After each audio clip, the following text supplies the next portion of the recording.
অবশেষে দীর্ঘদিন পর খাদ্য অধিদপ্তরে সম্প্রতি নতুন একটি সার্কুলার প্রকাশ পেয়েছে, যেখানে বাংলাদেশের সকল জেলার নারী পুরুষ উভয় প্রার্থীরা সম্পূর্ণ বিনা বিজ্ঞতায় আবেদন করার সুযোগ পাচ্ছেন।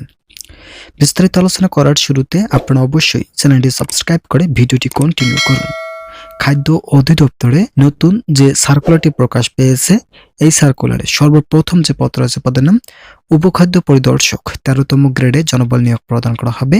বেতন প্রতি মাসে 11,000 টাকা থেকে 26,590 টাকা নির্ধারণ করা হয়েছে। শিক্ষাগত যোগ্যতার ক্ষেত্রে কোনো স্বীকৃত বিশ্ববিদ্যালয় হতে যে কোনো বিষয় ন্যূনতম দ্বিতীয় শ্রেণী বা সমমানের সিজিপিএতে স্নাতক বা সমমানের ডিগ্রি পাস থাকতে হবে। দ্বিতীয় নম্বর যে পদ রয়েছে পদের নাম ষাট লিপিকার কাম কম্পিউটার অপারেটর। এই পদের জন্য বয়সসীমা নির্ধারণ করা হয়েছে 18 থেকে 32। মূলত প্রতিটি পদের জন্য বয়সসীমা 18 থেকে 32 বছর পর্যন্ত আবেদন করার সুযোগ থাকছে। শিক্ষাগত যোগ্যতার ক্ষেত্রে কোনো স্বীকৃত বিশ্ববিদ্যালয় হতে যে কোনো বিষয় ন্যূনতম দ্বিতীয় শ্রেণী বা সমমানের সিজিপিএতে স্নাতক বা সমমানের ডিগ্রি পাস থাকতে হবে। এছাড়াও ষাটলিপি পরীক্ষা প্রতি মিনিটে সর্বনিম্ন বাংলায় 50 শব্দ এবং ইংরেজিতে 80 শব্দ এবং কম্পিউটার মুদ্রাক্ষর পরীক্ষা প্রতি মিনিটে সর্বনিম্ন বাংলায় 25 শব্দ এবং ইংরেজিতে 30 শব্দের গতি থাকতে হবে। 13তম গ্রেডে 11,000 টাকা থেকে 26,590 টাকা প্রদান করা হবে। এছাড়াও তৃতীয় নম্বর যে পদ রয়েছে পদের নাম ষাট মুদ্রাক্ষরিক কাম কম্পিউটার অপারেটর 14তম গ্রেডে জনবল নিয়োগ প্রদান করা হবে। শিক্ষাগত যোগ্যতার ক্ষেত্রে কোনো স্বীকৃত বিশ্ববিদ্যালয় হতে যে কোনো বিষয় ন্যূনতম দ্বিতীয় শ্রেণী বা সমমানের সিজিপিএতে স্নাতক বা সমমানের ডিগ্রি পাস থাকতে হবে।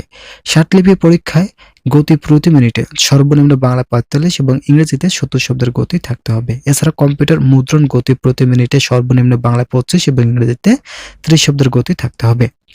চতুর্থ নম্বর যে পদ রয়েছে পদের নাম উচ্চমান সহকারী। এই পদের জন্য যারা আবেদন করবেন তাদের শিক্ষাগত যোগ্যতার ক্ষেত্রে অবশ্যই কোনো স্বীকৃত বিশ্ববিদ্যালয় থেকে যে কোনো বিষয় ন্যূনতম দ্বিতীয় শ্রেণী বা সমমানের সিজিপিএতে স্নাতক বা সমমানের ডিগ্রি পাস থাকতে হবে। পঞ্চম নম্বর যে পদ রয়েছে পদের নাম অডিটর।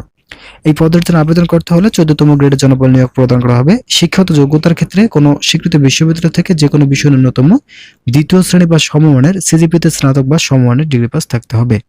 যারা এখনো আমাদের এই চ্যানেলের নতুন সদস্য আছেন তারা পরবর্তী আপডেট পেতে চ্যানেলটি সাবস্ক্রাইব করুন।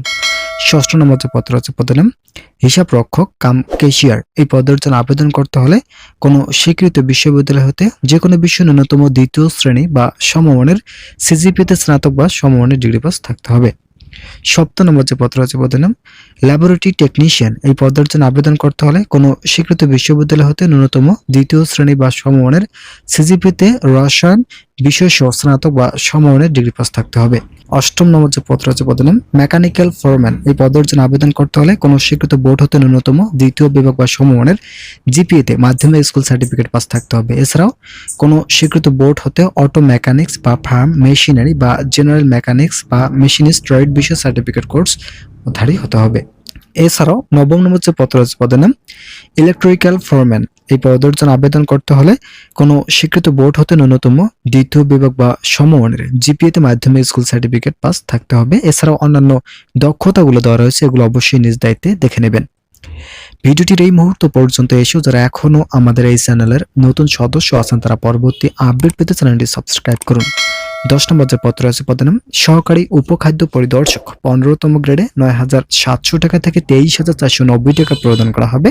শিক্ষাগত যোগ্যতার ক্ষেত্রে কোনো স্বীকৃত বোর্ড হতে ন্যূনতম দ্বিতীয় বিভাগ বা সমমানের জিপিএতে উচ্চ মাধ্যমিক সার্টিফিকেট পাস থাকতে হবে। 11 নম্বর যে পদ রয়েছে পদের নাম অপারেটর। এই পদের জন্য আবেদন করতে হলে কোনো স্বীকৃত বিশ্ববিদ্যালয় হতে বিজ্ঞান শাখায় ন্যূনতম দ্বিতীয় বিভাগ বা সমমানের জিপিএতে স্নাতক পাস থাকলে আবেদন করার সুযোগ থাকছে। 12 নম্বর যে পদ রয়েছে পদের নাম সহকারী ফোরম্যান। এই পদের জন্য আবেদন করতে হলে কোনো স্বীকৃত বোর্ড হতে ন্যূনতম দ্বিতীয় বিভাগ বা সমমানের জিপিএতে মাধ্যমিক স্কুল সার্টিফিকেট পাস থাকলে আবেদন করার সুযোগ থাকছে।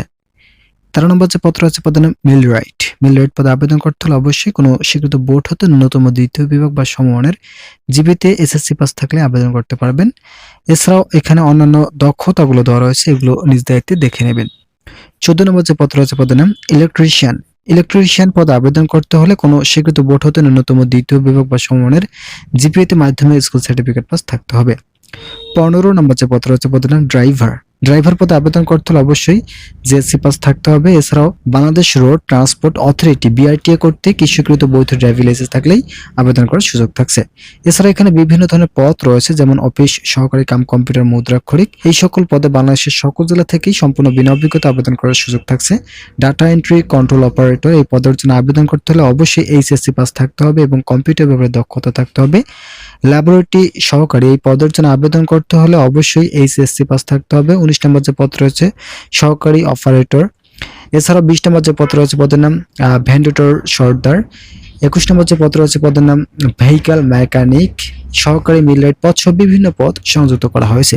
প্রত্যেকটি পদের ক্ষেত্রে সর্বনিম্ন বয়সসীমা 18 এবং সর্বোচ্চ 32 বছর পর্যন্ত আবেদন করার সুযোগ থাকছে। যারা যারা এই সার্কুলারে আবেদন করবেন তারা দ্রুত সময়ের মধ্যে আপনাদের কাঙ্ক্ষিত আবেদনগুলি সম্পন্ন করে ফেলুন।